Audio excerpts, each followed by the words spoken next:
This is SailGP. Here we go. Everyone stay calm.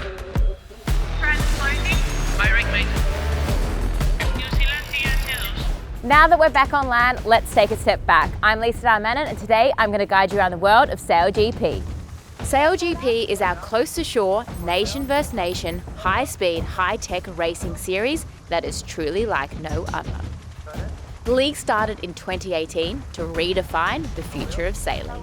Our competition takes us all over the world, where nation versus nation compete for the title of SailGP Champion. The championship is decided at the end of the season, following a year-long competition where the best of the best rack up points to reach a grand final. A final showdown where the top 3 teams go head-to-head to win the SailGP season trophy and $2 million. SailGP races take place on a standardised course, designed for both speed and spectator engagement. The course features a series of marks that teams must navigate around, including the starting line, gates, and the finish line. The course consists of several legs, including upwind and downwind sections, where the teams must execute tacks and jibes, manoeuvre around marks placed at each end of the course. This requires teams to make strategic decisions about which side to pass through, adding a tactical element to the race. The spectacular part of what makes SailGP unique is all our teams compete in identical F50 catamarans. The F50 is a catamaran that revolutionised the sport with its foiling design, lifting the boats out of the water, minimising drag and allowing speeds up to 60 miles per hour. These high-tech catamarans can go over 3 times the speed of the wind, with athletes on board experiencing G-forces of up to 3 Gs.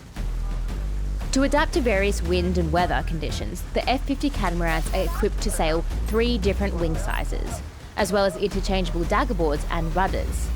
The 3 wing sizes, 18, 24 and 29 metres, allow SailGP to optimise performance. The smallest wing is used in strong winds to maintain control, the largest wing is deployed in light winds to maximise power, and the middle wing is the all-purpose wing to cover all bases. When a boat turns, athletes must cross the boat to maintain balance and optimise speed.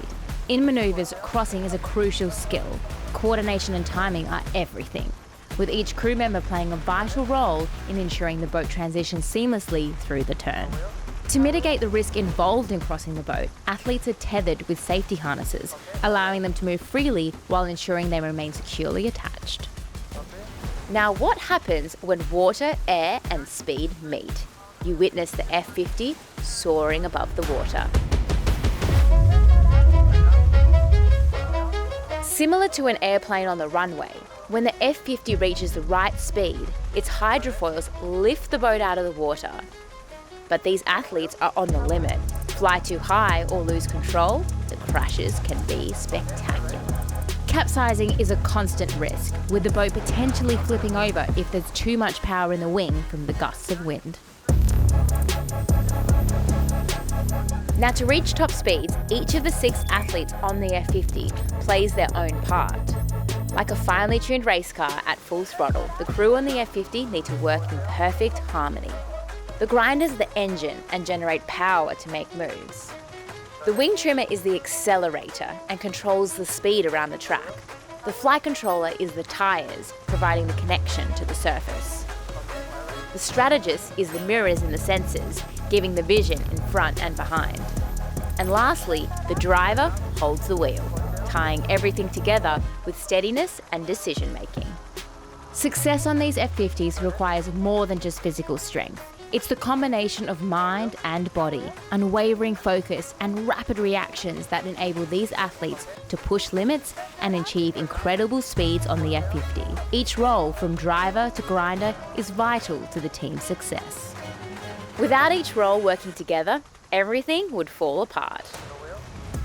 For more insight on all our crew roles, check out the SailGP 101 playlist to hear from our athletes on their positions. Now, let's say every position is working together. You reach top speeds. How do you win out on the water? Well, let's ask 3-time SailGP champions Australia and their driver Tom Slingsby what it takes to win in SailGP.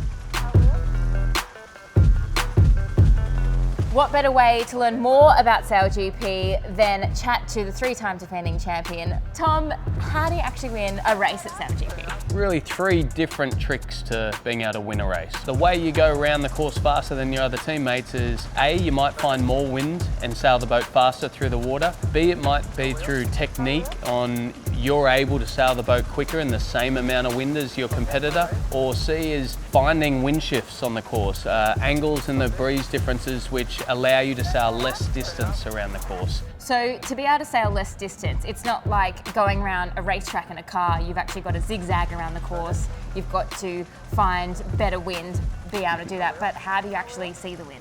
When you're on the water, you can see the way it affects the water, the wind affects the water. And then the way you see wind shifts is even tougher. You have to look at the gust of wind on the water and see which way it's moving along the course. The shape of it and the way it's moving really becomes a bit of second nature. As soon as I see a gust on the water, I'm looking at the angle of it, looking at the shape of the gust, and then I'm trying to figure out how to position my boat to get the max benefit out of that gust. And you've got to do that while you're going 60 kilometres per hour, communicating to 5 other people on the boat with 9 other boats around you. It sounds pretty complex. It is complicated, and sailing is not an easy sport to understand, but once you do understand the fundamentals and how teams work and how you win races, you get hooked, and it's really exciting to watch. And the other thing, it's not all in one. You do 6 races across a weekend, so it's about being consistent across those races, picking the wind, and the wind can always be different, right? In sailing, it's not the fastest car wins. We've all got identical equipment. So it's a battle of consistency where you might have a 3rd place, a 4th place, a 6th place, a 1st place, and you add those points up, and then the top 3 point scorers go into the final race where it's a winner takes all race. And that's first across the line wins. And first across the line in that final race wins. So we all know that when the start gun goes, everyone actually goes, but the start really begins about 2 minutes before. You guys are all going in different directions, but you want to be on that line at go. Maybe talk us through how you navigate a start. What should people be looking at when you're going different directions?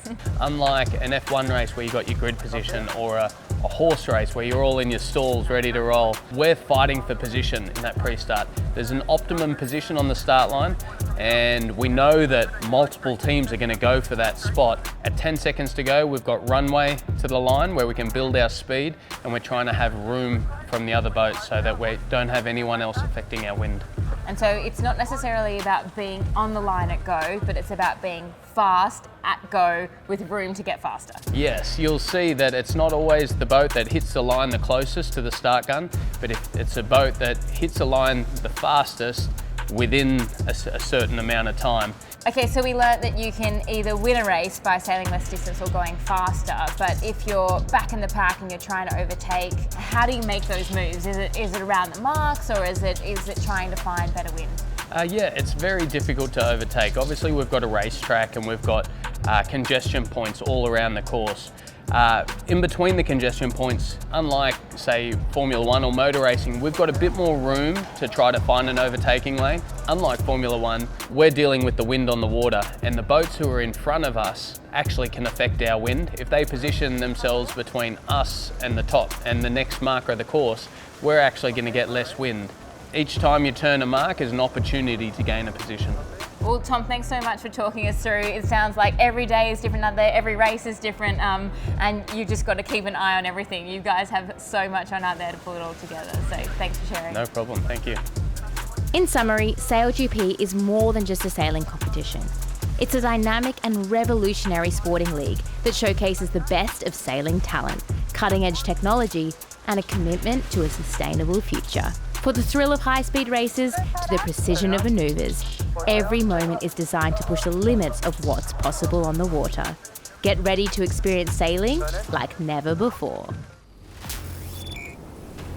There are 6 athletes in 5 distinct roles on board an F50 in SailGP. Strategist, driver, wing trimmer, flight controller, and 2 grinders who make up the crew. Let's take a look at the role of the driver. Nathan, can you explain to us, what does the driver do on an F50? Mostly what we do is we try to make the boat go as fast as we can, working with the rest of the sailing team and most of the drivers are responsible for the tactical decision making around the course. And the way SailGP works is there's different moments to the race, and probably the most crucial part is the start.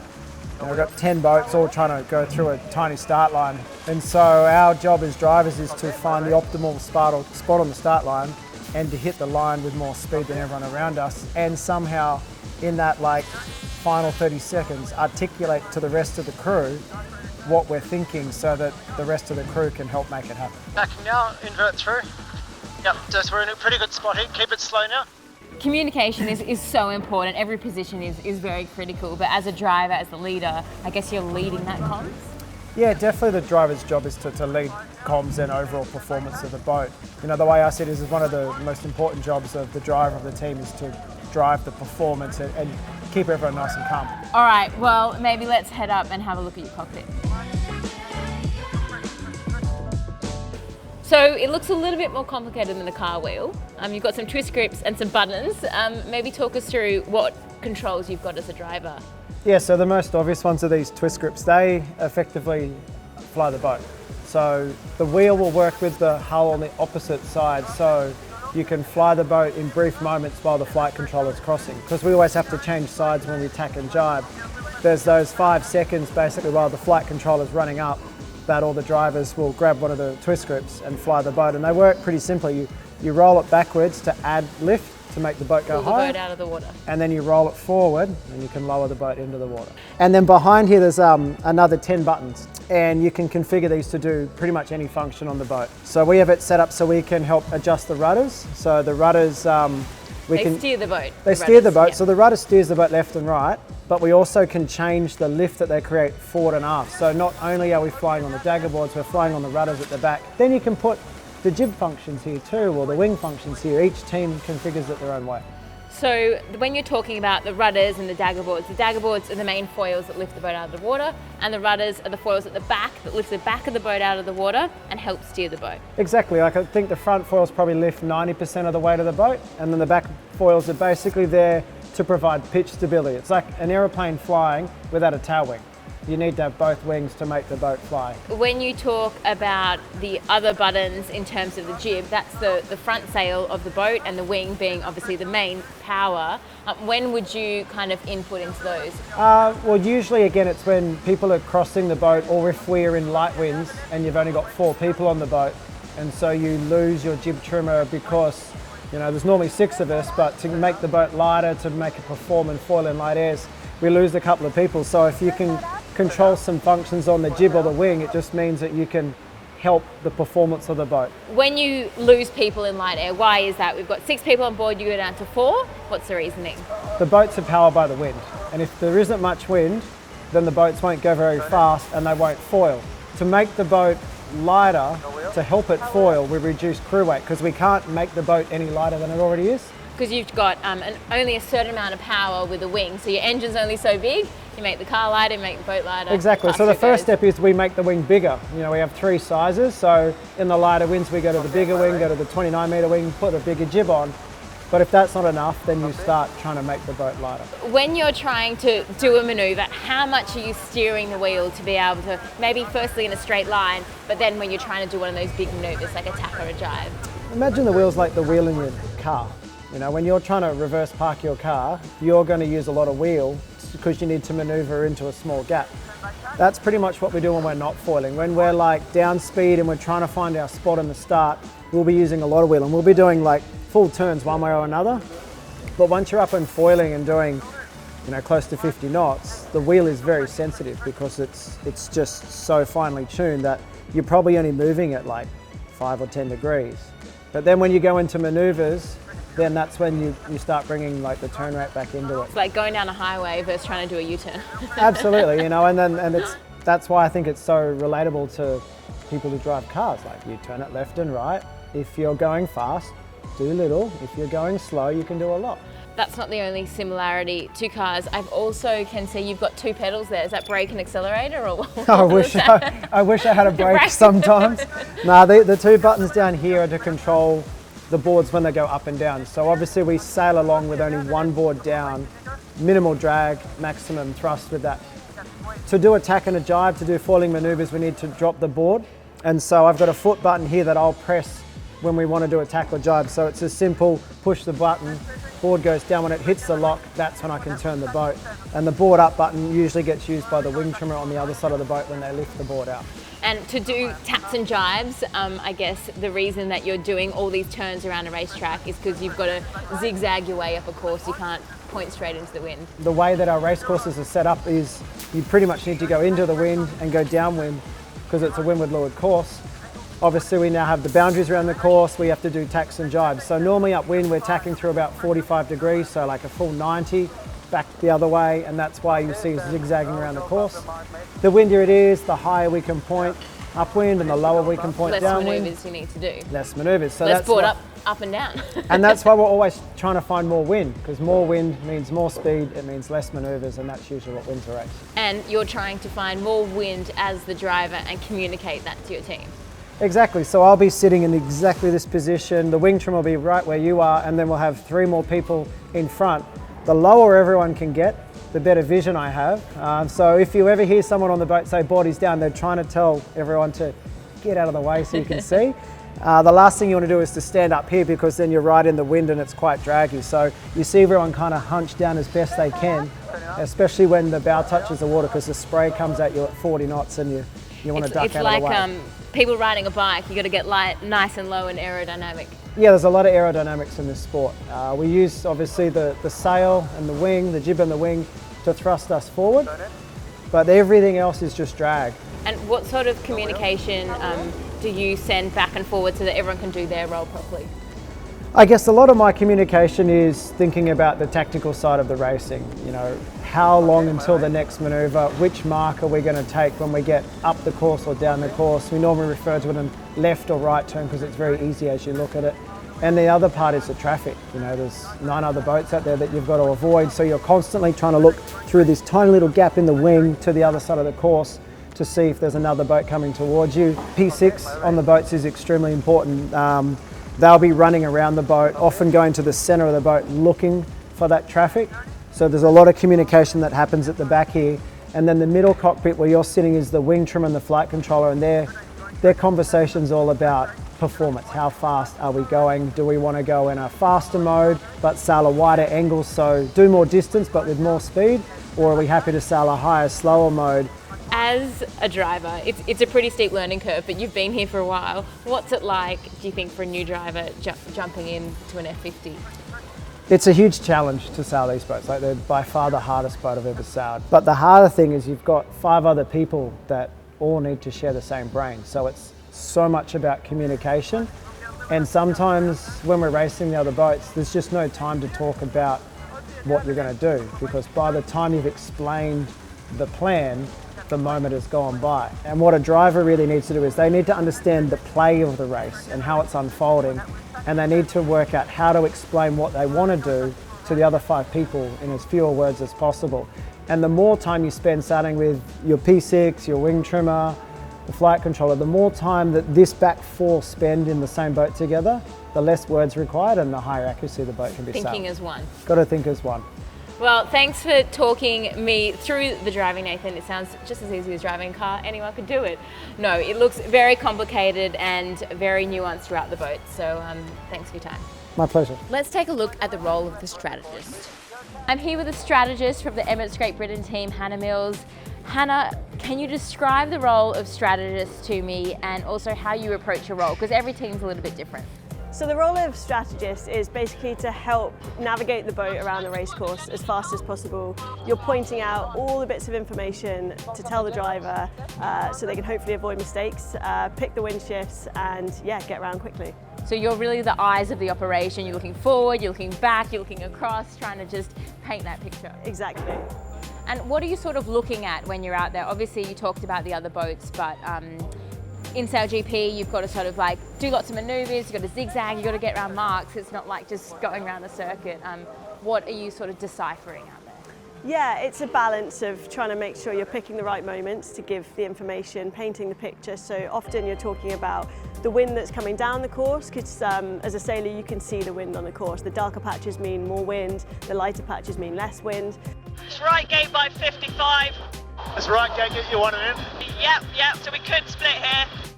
So you're trying to paint that picture as well as bringing in like what the other boats are doing and how they might affect you. Because again, in sailing, if you've got a boat between you and the wind, that can really slow you down. So making sure you're positioning yourself so that doesn't happen too much, or if it has to happen, making the best of a bad scenario. So yeah, it's all about timing. It's all about giving the information really succinctly and yeah, helping your driver as much as you can. Well, I think this boat is about to come down, so we might climb on into the F50 and see where you sit and what you look at. Sounds good.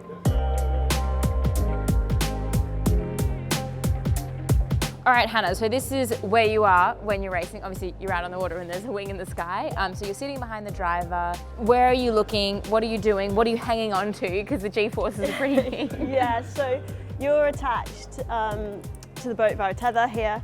And so this is quite a good thing to brace against, but we also have a handle here and we have a handle here. So there's kind of a lot of bracing going on as you turn around the corners. But yeah, you're stood behind the driver, which is quite nice because they block the wind a little bit from you.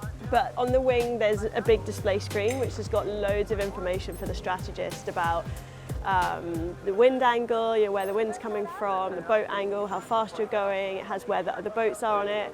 There's lots of data on the wing screen, and so a lot of my time is spent looking at that really quickly, knowing exactly which bits I'm looking at any given moment, looking out the boat at the wind and seeing what's coming down and the other boats, kind of processing all of that and deciding what bits to give to the driver to help them make the ultimate tactical decision to get us around the race course. Because the driver's so occupied, obviously, trying to make in-the-moment decisions, trying to make the boat go fast, trying to coordinate everyone in front. Yeah. So you're kind of like the extra eyes and the extra brain around him. Exactly. Yeah. You're basically trying to plan ahead for the driver so that nothing's a surprise, which in SailGP racing is not that easy because it's pretty chaotic, it's very short. Both follow. As can. Then I just sit up. It's just sitting behind. But that's the ultimate goal, is to make sure that nothing that happens is too much of a surprise, and so the boat can be just sailed as fast as possible, do the manoeuvres as well as possible, and yeah, hopefully win the race. And in traditional sailing, obviously you rely on what you can see in terms of reading how the wind affects the water. But here at SailGP, as you said, we've got so much data. You also have your own little tablet that you wear on your sleeve. Yeah, so this is a replica of what's on the wing display. So it's obviously a lot closer for me to be able to see and just look at in a moment. But you can also toggle through a few different screens, which you can put the information that you want to see specifically yourself. So you can choose to see there's wind readings on the mark, so you can see the direction of the wind on the mark and how much wind there is at a mark if you want to. There's lots of different things you can do on this, so I'm sure every strategist has it set up slightly differently, but this is a really useful tool. But again, it's just, there's so much information, there's so much going on, it's just the big skill is picking what bits are relevant at the right time. And also, kind of like a car, there's blind spots on an F50 as well. So occasionally we see the strategist get out of here, run across and see stuff on the other side. So you're checking all the mirrors. Yeah, well, exactly. It's really, really hard to see through kind of that direction, through the wing, particularly for the driver. And obviously, there's a right and a wrong way in sailing. And so if you're on the tack that is the giveaway tack, where you have to get out the way of the other boats, you just have to know what's coming, and sometimes there's a bit of frenzy, so I jump up, run to the middle, see what's there, and just build that picture so that it kind of calms the boat down and makes sure everyone's happy. Swiss crew, as we see in the big moment. Could it be a big deal for tomorrow? Yeah, there's contact. Whoa, that was solid contact. That's a very, very strong part of the Spanish boat, but I imagine there'll be proper damage on. I was just going to say, I guess there's so much going on when you've got to cross the boat in a manoeuvre. It's kind of like if you were standing on the back of a car trying to surf along the highway and they decide to turn the corner. You've got to know what they're going to do before it happens. Yeah, crossing the boat can be hectic, that's for sure, and it's all about picking a moment, 100%, making sure, but sometimes you just have to go. And so then it's kind of about knowing and having awareness of if the boat does this or does that, how's the boat going to move under your feet, and just bracing and being ready. But it's really hard at the back because you're kind of staring into the abyss. When you run across the boat, it can be pretty stressful, and I've definitely had my fair share of wipeouts, which isn't so nice, but I've got some pads now, so we're all good. Well, other than that, what's the most challenging part about being a strategist? The most challenging part is probably the timing of when you deliver information. I think being a helm myself in previous boats, or driver in previous boats, No issues with the French right now. Denmark gone past our line. Attacking now. I think that's really helped me know, when our driver Giles is going to be really heads down into something else, and so not delivering too much information because it's just not going to go in. So picking your timing is a big one. So communication from front to back, and everyone's timing, I imagine, is so important. Yeah, critical, yeah. So on the F50, obviously there's a lot going on. The jobs are divided, but when you're doing manoeuvre, it's like there's just so much more happening. What do you do to help the driver out in a manoeuvre? Yeah, so in a manoeuvre, as a strategist, I'm running across before we do a manoeuvre. So the driver will say stand by or ready to tack or jibe. That's my cue to go. Means you're doing a turn. Yeah, it means you're doing a turn. So you run across the boat, get to the other side with the wing trimmer, and then I'm taking the wheel out the manoeuvre. So obviously the driver's got to get to the other side too, and so while they're doing that, generally on most teams, I think the strategist's driving out the manoeuvres.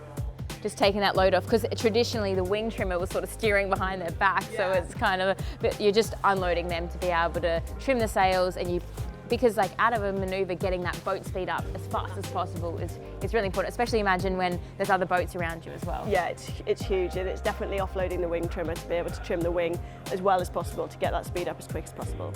Well, not only do you have to be super clever, you've got to be super athletic, and you've got to have pretty thick skin, because it sounds like it's pretty hectic with everything that goes on in terms of getting a bit battered and bruised. So you've got a tough job. Thanks for sharing what you actually do as a strategist with me and with everyone listening. Let's take a look at the role of the wing trimmer. What better way to learn how the wing works than on an F50 with a wing trimmer? Florian Triddle from the Spanish SailGP team. Florian, you got the accelerator in your hand right there and a few other controls. Maybe Absolutely. Talk us through what you do. Yes, I've got basically two hands and both of them have to do different functions. So my role on the boat is to accelerate or decelerate the boat with our wing sail, which is standing up vertically on the boat.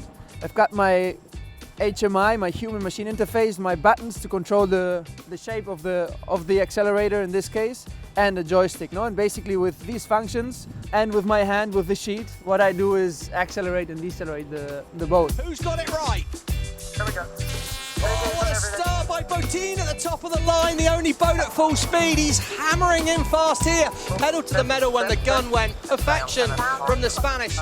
We've got the wind, which is always inconsistent. It's not always the same intensity, so we always have to be continuously adjusting. As well, we've got traffic, we've got other boats, so we have to avoid some collisions or whatever, no? And what my role on the boat is to basically give the exact power, so acceleration and deceleration in every moment, so that we can go fast and freely through the course. And maybe talk us through how do you get that power? Obviously, we know you've got these controls, we've got a rigid wing, but you make it, how do you power it up and how do you depower it in terms of like changing the shape of it? Yeah, so basically we could call it a V, no? The accelerator, the wing sail in this case, the more V shape we get into it, the more depth we get into it, the more power it will have. And then there's moments where you don't want so much power when the breeze picks up, for example, and you want to depower it. So we play a lot with the shape and angle that shape towards the correct angle of the wind. And basically I can show you how it's done. No? I'm pressing some buttons and adding that V shape to the sail. And you can see how it's starting to form, and that's probably the most powerful V shape that we can have. And obviously one also really nice detail here is that we maneuver, no? We go from one side to the other, the whole crew changes sides on the boat, and we have to invert the sail, no? Because we get the wind flowing in from one side and then from the other side, so we have to adjust the same profile but to the next side, no? Yep, so every time you, because you zigzag up the course, you change from one zig to the other zag. Exactly. You've got to move it. So in a traditional sailboat, sometimes you see the big boom fly over and everyone ducks their head. We don't have that on an F50, you actually just have to manually push it over. Exactly, and yeah, it's almost everything on this boat is button controlled, as we see, but I'm holding a sheet as well. And in a sense, yeah, essentially what I do with it is I can adjust the whole angle of the profile by easing it out or by trimming it in. It opens and closes like a door. Exactly. And it you need the grinders, like a door. the grinders to need to close the door. It pulls a lot. It's a lot of load on it, so I cannot pull it by hand. I need the help of two strong grinders who can, through the pedestal, then trim it on, and I can bring the sail to me. Close the door. So obviously it's a 6-person boat. Communication-wise, you are holding the accelerator. How do you communicate to everyone else what you're doing? Obviously the driver needs to tell you what they want, but then obviously I imagine you do a lot of communication. Yeah, no, so basically one of my biggest chats on the boat is about the speed. So when we're underspeeding a little bit our target speed, then I would try to power up and we would try to communicate so we can speed up a bit. All right, good one out of here, Louis. Hold and hit it. On your engine. Nice, bud. Real nice. Real nice. And then when we're slightly overspeeding, which is also possible, we would try to underspeed or drop the speed a little bit so we go closer to the mark. And yeah, at the end of the day, the wind is always shifting. We have to adapt by opening, closing the door, getting a flatter or a deeper sail, which is more or less V. And yeah, it's a continuous adjustment. There's so much happening as a wing trimmer. What's the most difficult part? Probably one of the differences when now we're sitting here on the buoy, you know, everything is calm, but when we're sailing these boats, actually we travel at, let's say, almost 100 kilometers per hour has been our record. But it's not like getting the face out of the window of a car at 100 per hour, but also with, let's say, 40 kilometers per hour wind from the bow. Like so almost double, not it's quite, almost but yeah. double. So that's why you got your ski goggles on your helmet. Exactly, that's so you why I'm can wearing see. my ski goggles. We've got the communication system because we cannot yell at each other at these speeds, and some people are crossing on the side, so it's quite hectic. And at the same time, we have to be quite calm and cool to be able to control it. Okay, keep it calm. Okay, stand by. Put it out. 3, 2, 1. Turning.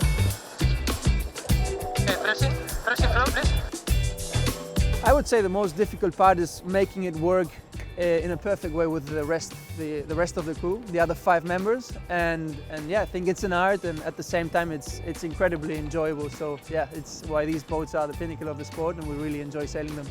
And when you're up on the foils and you're trimming the wing and the boat's tipping over, does it get unstable for you as a wing trimmer? You're kind of like up here in a vulnerable spot. It does get unstable, and actually a fun fact is we're wearing these harnesses so we cannot fall over. We're attached to the boat so we can cross sides, but we would never fall over, and that's one of the biggest safety features that the F50 has. And yeah, it just speaks for the risk that we also assume, no? But at the same time, we try to find ways to not make it too risky for the athletes. The learning curve in any sport, you've got to learn how to do it, but trying to learn this must be so difficult. What was it like for you as a wing trimmer? I would say the biggest challenge for me was getting used to sailing a boat with buttons. All concepts are very similar to other boats. We all come from other boats, no? They are quite transferable, but at the same time now we have to trim we've got a display, we've got a screen that is telling us how much of a V-shape, how much of a power we have, which in no other boat we can see. We've got normal sails, no? Sometimes you use your eyes, but here you use the data, and how much do you really look up? I never look up, to be honest. I only look at the screen, and in sailing, in traditional sailing, you only look at the sail. So that's probably one of the biggest differences. And to me, I think what has sped up my learning curve is trying to familiarize a lot with just using the buttons to trim the sails, and yeah, experience is such a big asset here for everybody, no? And people who come new to the boat, I mean, we can see new teams that it takes some time to get used to sailing 6 people with new functions and making it work better than the others. Now you also have some foot pedals which give you some control. So you're playing with your feet, you're reading a computer, you're holding one hand and you're doing the other. It's like playing the drums and the piano at the same time. Absolutely. Like the way I love to describe it is in specific moments, out of maneuvers in this case, I have to split my brain into 4 different functions, let's say, because with my right hand I'm controlling one thing, with my left hand the other one, and with my 2 feet on my foot buttons I'm controlling another function, no? So it's doing a dance. It's doing a dance, and it was quite tricky at the beginning, but now I would even like to have more buttons. Yeah. Obviously we've got this data screen here which is giving you so much information. How does this information sort of fuel your decision making in terms of what you do, and where is this information coming from and how do you use it? I think this is probably one of the most valuable informations that we have in SailGP. You know, we've got our computer with exact information, and then we've got our coach sitting in a coach booth, and they have access to that same information of all teams. And similar to high performance motorsports as well, what we can do is compare the data of other teams with ours, and at the end of the day it's going to make the league, it's going to make the sport way more competitive and also better performing. So if there's another boat on the racetrack going faster than you, your coach in real time can come into your microphone and your headset there and say, hey, they're doing this, why don't you try that? Absolutely. Yeah. You think we're dosing? No, I don't think so. No crash. And yeah, that's I mean, it's amazing for us because as athletes we're normally used to in this traditional sport of sailing, no? It normally takes a long while to figure out what the others are doing, and here you can just see it at a glimpse with the numbers that we are running on the computers. Well, I've really enjoyed getting on here, and I hope everyone is learning a little bit as well. I know you've come off the water. It's a little bit chilly here, but we'll let you go, and thanks for everything, Flora. Thank you, my pleasure. Let's take a look at the role of the flight controller. I'm here with Jason Waterhouse, the flight controller on the Australian team. Jason, your position as a flight controller, it's kind of like managing the tyres on a race car, that grip to the surface. Can you tell us a little bit about your role? What does a flight controller actually do? My role on board is to try to get the boat out of the water to reduce drag, but also I'm riding on these surfboards you can see behind us here. And it's all about boat speed and I'm trying to find the balance between performance and risk. And when you talk about performance, how do you go faster? Obviously you need to get the boat out of the water, but then how do you know where you are in the water? If you get too high, what happens? Yeah, so like I said, it's a bit risk reward in that sense. The higher you fly, the faster you go, so always pushing that limit. But the problem is if you go too high, all of a sudden you crash down to earth and have a big splash and slow down and the boat stops. The wind, they're going to slow down, slow. They're right off the foils. They've just got round. They're struggling to get up on the foils. Well, we might go have a look at the foils. You can show us what the boat's riding on, and then I want to see your controls. Sure, sounds good. So this is the hydrofoil. This is basically what the boat flies on. Mm-hmm. How does that work? Yeah, so this is my job, is me just purely controlling this. So this is made out of carbon fiber. Looks really cool, as you can see. It's only the size of about a surfboard. This lifts the whole boat out of the water. But like I was saying, that if this at any point pierces the surface, game over. Right, you fall out of the sky. Yeah. And this is the high-speed board, which means it's a lot smaller because you're going faster, but then you've got bigger boards in the lighter air. Why do you need bigger foils when it's not as fast? Yeah, so I guess it's just lifting surface. So a bit like a plane, you know, the faster you go, the less wings you need or flaps you need. So this one here, means that because we have more speed and more flow from the water, we can pop out of the water and to hit a high boat speed. And so you can control these. So the foils, they go up and down, but that's just depending on what side of the boat you're on. And then they move forward and back? Yep. Yep, and how do you control them forward and back? The forward and back is, there's a rake cylinder at the top, which means that there's a piston that just drives forward and back. And this just changes the angle of attack to the water. So a bit like a plane going down a runway. When you want to take off, you lift and then all of a sudden it pushes the aeroplane, or in this case, the boat, out of the water. So it's basically a lever and you're just moving it forward and back like that, in a straight line and to take off. Exactly. Now, when you go forward, more water gets under the board, is that what happens? And it lifts the boat up? Yeah, exactly. When you're driving down the highway in a car and you've got your hand out the window, it's exactly the same concept. All right, well, let's head up and see your flight controller panel and your pepper grinder. Pepper cracker, yeah. So we're here, this is where you sit when you're going 60 miles per hour out there on the race course, and this is the control mechanism you have. Maybe talk us through the active control and then tell us what you've got in your panel. Yes, this is my office, and this is the main function that I use here. So this is the flight controller. I call it the pepper cracker because, as you can see, you rotate it like this to control what Lisa was talking about, that rake. The lever going back and forth. The lever going back and forth. So when I'm sitting here and I'm using this, I'm generally looking across to the other side of the boat just to give me a reference on the flying. And then behind me here is my settings panel. So for example, if the wind is if it's a bit windier or a bit lighter or a bit bumpier and a few waves, then it gets a bit loose, I can use these functions to change sort of my settings or modes. Okay, and it's really important that you're in tune with the mode of the boat, what everyone else is doing. And I mean, how do you manage all of this and be in tune with what everyone's doing? And you've only got that to look at, really. How do you manage all that? So behind me here, this is where Carl Langford, the wing trimmer, sits, and in front of you there is where the grinders will be, powering that system. And what will happen is when they move this wing, and when this moves, the force will change my foil over there, and then that means I have to adapt to those force changes. So it really is almost like an orchestra, making sure that they're playing all in synchronization, I guess. Exactly, we're all just trying to, walk to the same beat in that sense, yeah. And back to your display. So you've said that you've got lots of small controls. So this is your big control, and this is your fine tune. So you mostly touch this, yes. And then if there's a change in wind, you'll touch your panel and stuff like that. Yeah, exactly. And then when you are doing a maneuver, you also have to do big changes to be able to change the foils and cross sides. And that's where the synchronization between the crewmates is really critical, is in these maneuvers. So, and also for myself, I'll change from using this side of the flight control to then this side, and get a viewpoint of the foil itself and change those modes again. So that's when it's really critical. And so this wheel here matches that side of the boat, and this one is this side. So you imagine that this is the boat, and these can roll forward and back. Is that right? Exactly. So I'll be using, if I'm sitting here, I'll be using this one about 90-95% of the time, and then this one is for the maneuver itself. I use for 5% of the time. And then below me here, these control the resistance I have and the feedback I get from the ratchet itself. So how fast you can move the foils, essentially. How fast I can move it and how sensitive it is to my hands. The dexterity itself is quite important, particularly going from venues that are really hot, like Dubai, and then going to somewhere like San Francisco, or maybe even here in Halifax where it's cold. You need that feedback in your hands.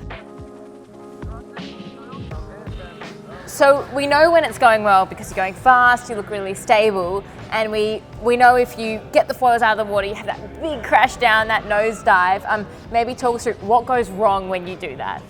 Yeah, so when you're pushing the limits and you're racing everyone else, I think the problem is that if the board gets too close to the surface, it's called ventilating, and air gets trapped under the board and effectively disappears. I guess the equivalent would be is driving a car and you lose all your grip on your tires. Like when it's wet and you go around a corner and exactly, it gets a bit slippery. And you just slide into the wall. For us in that case, it's diving back into the water. It's like a plane losing its wings. It just comes down to the water. And the boat completely fills up with water, it gets slow, and you got to fully restart. Is it a race finisher? Yeah. It can be, because you can damage the boat, and like I said, the water gets in the cockpit, and hopefully no one gets too hurt. But yeah, it's not good. You get a cop a bit of blame at that point too. The Australians, Todd, they've flown too high, they're off the foils. Waterhouse pushing too hard on board the Australian boat. They're going to be out the back of the fleet here with work to do. They're full of water. So with the controls, obviously everyone has the same functions across the whole boat, but you can fine tune how you want to really sail the boat, I guess. Maybe talk us through that speed and that connection and how it's different between each person.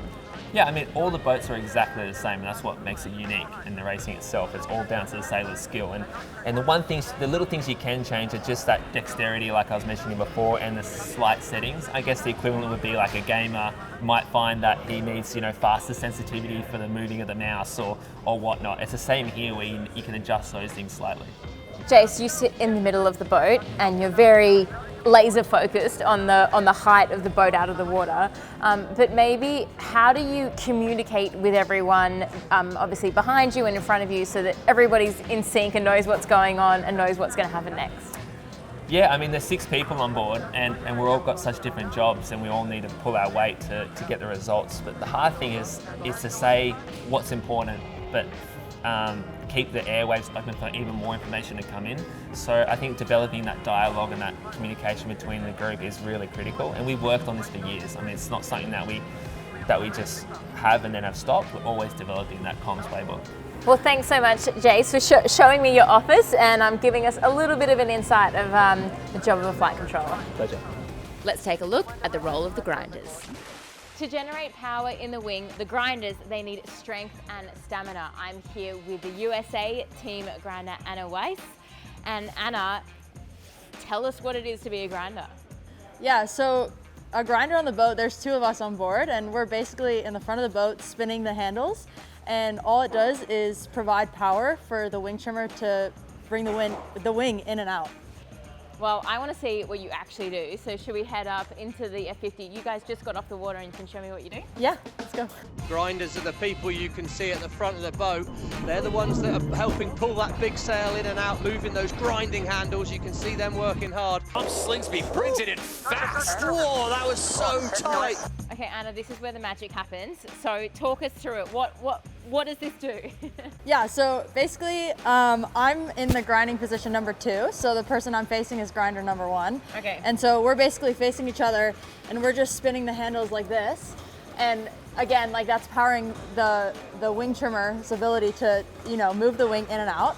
And so, yeah, it's really hard work, very, very physically taxing. And are you doing that all the time? Are you doing it just when they want to move the sail? Yeah, pretty much just when they want to move the sail. But, there's different modes that we can sail. So, there's moments in the race where we're having to go as hard as we can. And then there's also other moments where we're just slowly cranking it. Catching your breath. Yeah, Yes. so, we pick those moments when we can. But, so, it's just learning when in the race we need to put all of our effort into it and when we can kind of just continue on a slower pace. And when you say put all of your effort in, would that be when you're doing a big maneuver or there's a big gust of wind? When are those like big powerful moments? Yeah, definitely when we're rounding some marks and in maneuvers, yeah. Those are the big times, yeah. And so in here, it goes into the F50 and it connects to the wing sheet, which is the only rope on the boat, really? Yes. Yeah. And are there different gears in here? Like, can you change like the speed at which you go, or is it kind of one speed? Yeah, we can change the gears in here to make it like easier or harder. Like a bike, where you exactly, exactly like a bike. Change our gearing. So back there, it's called a winch, and that's where we change our gears. And so depending on the wind conditions and what we want to run, we can change it back there. And there's a few other things you get to do as a grind if you're facing forward, I guess. And that's what this little button control, and you've got some pedals as well. Yeah, so I have foot pedals here. I'm basically controlling the jib, which is the small sail on the front of the boat. And so just like the wing trimmer is controlling the big wing, that's what my job is for the little sail. So I've got some foot pedals here, which control, how much I'm pulling the sail on and off. And then also here, there's a few more controls that just change the shape of the sail. And yeah, they're all really important, and so constantly adjusting and trying to figure out like whatever angle we're sailing, where the jib needs to be trimmed to. So you're doing a max effort while you're thinking about how much power you need in the front sail. So it's a full-on job. It's a physical and mental job, but it's really, really fun. And I know you don't do this position, but facing backwards, you are providing information to the driver, or what does the other grinder do? Yeah, I mean the grinder, they're the one kind of leading the grind, because what they base off when they need to grind is the wing. So they can see it. They can see the wing perfectly, and so they're leading it. And when we do maneuvers, they'll be the one inverting the wing. So basically what that means is when we tack or jibe, we need to switch the wing to the side that we're going to sail on. Yep, so in a traditional sailboat, that's when you see the big boom fly over and change sides with the wings. So it's a little bit more mechanical on an F50. Yeah. So you do have to press a button to make that happen. It won't tack on its own, because a sail will just do it on its own. But so that's what G1 is doing, and they're kind of if I ever need anything, they're helping me out as well. So. Well, what's interesting, Todd, is this rain's really good. Australia's going to catch Australia! Oh my word! Oh, they got the wing all went wrong there. Something went wrong with the wing invert again.